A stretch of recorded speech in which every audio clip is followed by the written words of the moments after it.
ಆನೇಕಲ್ ತಾಲೂಕಿನಲ್ಲಿ ಅಳಿದುಳಿದಂತಹ ಕೆಲವೇ ಸಾವಿರ ಎಕರೆಗಳ ಜಮೀನನ್ನು ಕಬಳಿಸೋಕೆ ಏನು ಹೊರಟಿದ್ದಾರೆ ಸರ್ಕಾರ. ಅದರ ವಿರುದ್ಧವಾಗಿ ಏನು ಈ ಹೋರಾಟವನ್ನು ಹಮ್ಮಿಕೊಂಡಿದ್ದಾರೆ, ಈ ಹೋರಾಟಕ್ಕೆ ಬಂದಿರುವಂತಹ ಎಲ್ಲ ನಾಯಕರಿಗೆ ವಂದಿಸ್ತಾ, ಈ ಹೋರಾಟದ ಕಿಚ್ಚನ್ನ ನಾವು ಈಗಾಗಲೇ ಸುಮಾರು ವರ್ಷಗಳಿಂದನೇ ಮಾಡಬೇಕಾಗಿತ್ತು ನನ್ನ ಅಭಿಪ್ರಾಯ.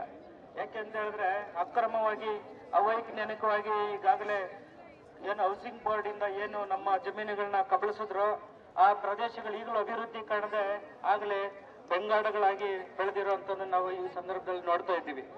ಅದೇ ರೀತಿ ಮುಂದುವರೆದು ಏನು ಈ ರೈತರು ಏನೇ ಮಾಡಿದ್ರು ಸುಮ್ಮನೆ ಇರ್ತಾರೆ ಅಂತ ಒಂದು ನಮ್ಮ ನಿರ್ಲಕ್ಷ್ಯವನ್ನೇ ಬಂಡವಾಳ ಮಾಡಿ ಈಗ ಅಳಿದುಳಿದಂತ ಏನು ಆ ಜಮೀನುಗಳಲ್ಲಿ ಏನು ರಿಯಲ್ ಎಸ್ಟೇಟ್ ಆಸೆ ಆಮಿಷಗಳಿಗೆ ಬಲಿಯಾಗದೆ ಏನು ಭಾವನಾತ್ಮಕ ಸಂಬಂಧಗಳನ್ನು ಇಟ್ಕೊಂಡು ಆ ಜಮೀನುಗಳನ್ನ ರೈತರು ಈ ಭಾಗದಲ್ಲಿ ಉಳಿಸ್ಕೊಂಡಿದ್ರು, ಆ ಜಮೀನುಗಳು ಸಹ ಈಗ ಕಬಳಿಸೋಕೆ ಹೊರಟಿದ್ದಾರೆ. ಆದ್ದರಿಂದ ಏನೀಗ ನಮ್ಮ ನಾಯಕರು ಎಲ್ಲ ರಾಜ್ಯ ಮಟ್ಟದ ನಾಯಕರು ಈ ಚಳವಳಿಯಲ್ಲಿ ಭಾಗವಹಿಸಿದ್ದಾರೆ.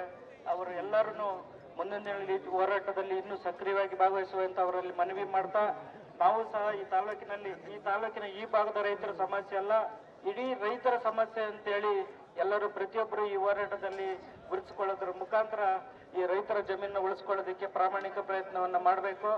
ಅದೇ ರೀತಿ ಏನು ಮುಂದಿನ ದಿನದಲ್ಲಿ ಈ ಹೋರಾಟ ಸಮಿತಿಯವರು ಕೈಗೊಳ್ಳುವ ಎಲ್ಲ ಹೋರಾಟಗಳಿಗೆ ಇಡೀ ನನ್ನ ಮುಖಾಂತರ ನಮ್ಮ ಸಾವಿರಾರು ಯುವಕರನ್ನ ಈ ಚಳುವಳಿಗೆ ತೊಡಗಿಸುವುದರ ಮುಖಾಂತರ ನಿಮ್ಮ ಜೊತೆಯಲ್ಲಿ ಇರ್ತೀನಿ ಅಂತ ಹೇಳಿ ನಾನು 2 ಮಾತು ಮುಗಿಸ್ತೀನಿ.